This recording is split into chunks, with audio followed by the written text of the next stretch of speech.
नमस्कार मित्रांनो आणि welcome back to my vlog. आज आपण जाणार आहोत आईल्स ऑफ वाईटला, ज्याला मी बेट असं म्हणणार आहे सारखं. आणि फन फॅक्ट, या हॉटेलमध्ये ऋषी सिनाकने वेटरिंगचं काम केलेलं असं म्हणतात. Anyways, let's move ahead. हा मॅप आहे त्या बेटाचा आणि इथे पोचण्यासाठी साऊथहॅम्प्टनवरनं आपल्याला फेरी घ्यावी लागणार आहे आणि मग तिथून ईस्ट कोस्टवरनं Newport as a centre of this बेटमधनं आपण जाणार आहोत त्याच्या दुसऱ्या टोकाकडे, which is the Needles. So without further delay, let's start our journey. या बेटावर पोचण्यासाठी आपल्याला बुक करायची आहे फेरी तिकीट बुक करण्याचे दोन ऑप्शन आहेत, एक रेड फेनल आणि एक रेड जेट. काही डिफरन्स नाही आहे. द डिफरन्स इज एकामध्ये व्हेकल्स घेऊन जाऊ शकतो, एकामध्ये पॅसेंजर्सवाला आहे फुल्ली. सो आम्ही पॅसेंजर्सवाली फेरी बुक केली, एका मोठ्या रांगेत उभं राहिलो आणि नेहमी कोणतं पण वाहन असो त्यात बसताना माझ्यातला लोकल ट्रेनमध्ये चढणारा माणूस बाहेर येतो आणि मला असं वाटतं की आत्ता सगळेजणं धावायला लागतील, आता सगळेजणं गडबड गोंधळ करायला लागतील की जाऊन पहिले चांगली सीट मिळावी. बट इकडचे लोक सगळे शांत आणि संथच जातात जिथे पण जातात. सो मग आपल्याला असं वाटतं की अरे यार, आता आपल्याला पण डिसेंट वेमध्ये जाऊन असं जी सीट मिळेल त्यावर मी बसले बाबा असं दाखवावं लागेल. बट येस, तिथे पण मी विंडो सीटच पकडली आतमध्ये जाऊन आणि our journey of this ferry ride started. ते जे काही 15-20 मिनटाचं प्रवास होता तो इतका जबरदस्त होता. बट द प्रॉब्लेम इज की त्या शिपला आय थिंक बाहेरून साफ करता येत नसेल यांच्या खिडक्या, त्यामुळे त्याच्यावरती खूप असे डाग होते. So I tried my best to take nice videos आणि टाईम लॅप्स, पण ते तेवढं जस्टिस नाही केलं जे दिसत होतं त्याला. बट येस, खूप मस्त बाहेर असे वेगवेगळे गोष्टी दिसत होत्या. फुल समुद्राच्या मध्ये होतो आम्ही आणि एक मुवमेंट आली जेव्हा आम्हाला असे काही आर्मीचे शिप्स किंवा काही कन्स्ट्रक्शन्स किंवा अशा काही मोठ्या शिप्स दिसल्या आणि त्याच्यानंतर जसं आम्ही पुढे गेलो तसं एकदम प्रायव्हेट काय म्हणतात बोटी दिसत होत्या आणि लोक एकदम चिल करत होती उन्हात. आणि मग मला असं ते रेचल आणि जोईवालं गोष्ट आठवली. अँड देन खूप मस्त वाटत होतं पण बघायला, जस्ट टू ऑब्झर्व की हे लोक कसं समर एन्जॉय करतात. आय मीन आपल्या इथे पण खूप लोक करत असतील ज्यांच्याकडे प्रायव्हेट त्यांचे बोटी आहेत. बट येस, असं मी तर पहिल्यांदा बघितलं एवढ्या मोठ्या ह्याच्यात. सो त्याच्यानंतर आम्ही तिथे उतरलो.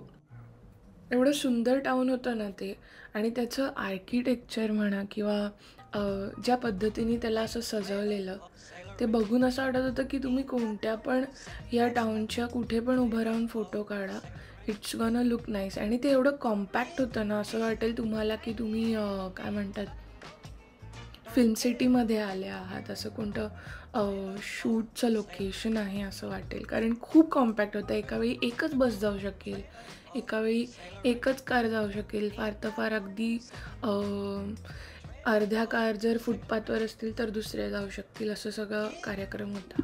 मग तिथून आम्हाला एक बस घ्यायची होती. मी सकाळी 4:30 जागे होते. सो मला असं झालं की मी आता झोपीन आणि उठेन तेव्हा पोचलेली असेल.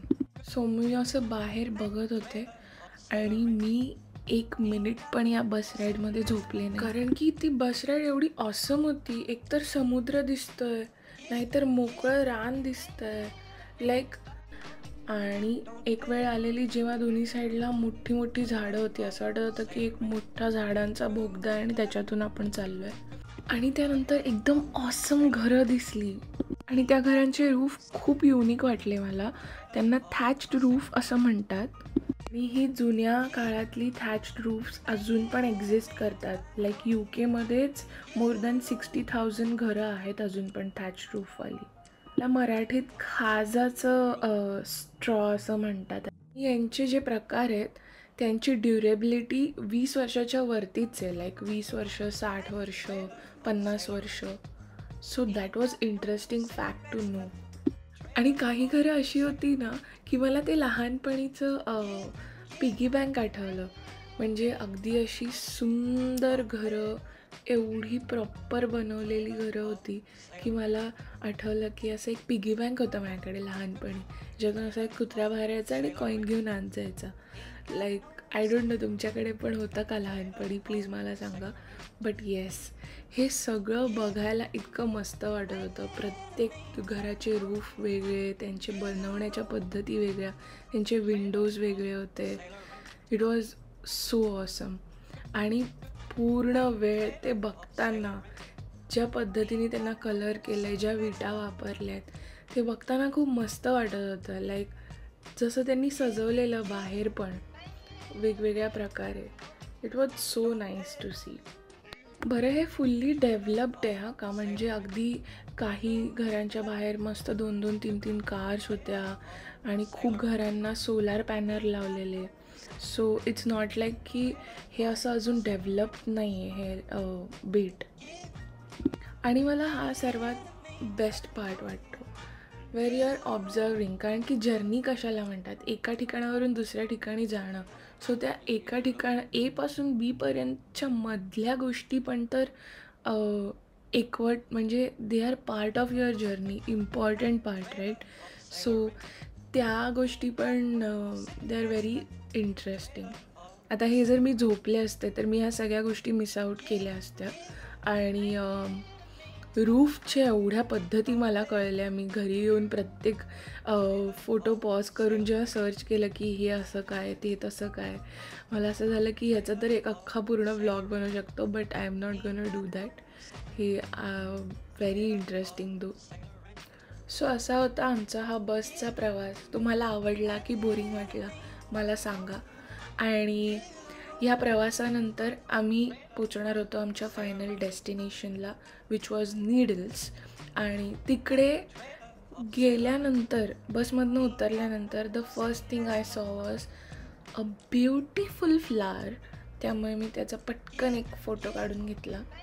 I couldn't miss it. आणि त्याच्यानंतर आम्ही आत गेलो. बरं, आत गेल्यानंतर आम्हाला कळलं की इकडे समर एक फेस्टिवल असतं दर ऑगस्टच्या 1 तारखेला. इथे यांच्या काय म्हणतात, टाऊनमधले सगळे फॅमिलीज येतात आणि ते just hang out there, chill करतात. आणि रात्री फायरवर्क्स वगैरे ठेवलेलं असतं, खूप काय काय कार्यक्रम दिवसभर ठेवलेले असतात. सो आम्ही खूप परफेक्ट वेळेला इथे आलेलो. आणि इथे खूप गोष्टी होत्या लहान मुलांना करण्यासाठी आणि खेळण्यासाठी वगैरे. बट आम्ही इथे ज्या गोष्टीसाठी आलेलो, दॅट वॉज 2 गोष्टी. एक तर इथला बीच आणि दुसरं म्हणजे इथलं लाईट हाऊस. तर या 2 गोष्टी आता तुम्हाला दिसतील. So this is it guys. हे या दुर्मिणीतून नाही दिसणार आहे, कारण त्याच्यासाठी ह्याच्यात पैसे टाकायला लागतात, जे मी घेऊन फिरत नाही. दिस इज दी स्पॉट. आणि इथे तुम्हाला ते जे शेवटचं टोक दिसतंय, तिथपर्यंत आपण समुद्रातून जाणार आहोत. आपण इकडे खालती बीचवरती जाणार आहोत आणि खूप ऑसम गोष्टी आहेत या सगळ्या. सो ह्या मी पुढच्या ब्लॉगमध्ये ठेवणार आहे, असं थोडंसं सस्पेन्स म्हणून. सो प्लीज पुढचा ब्लॉग पण नक्की बघा. आणि अंटिल देन खुश राहा, मजा करा, कोणालाही त्रास देऊ नका आणि धन्यवाद.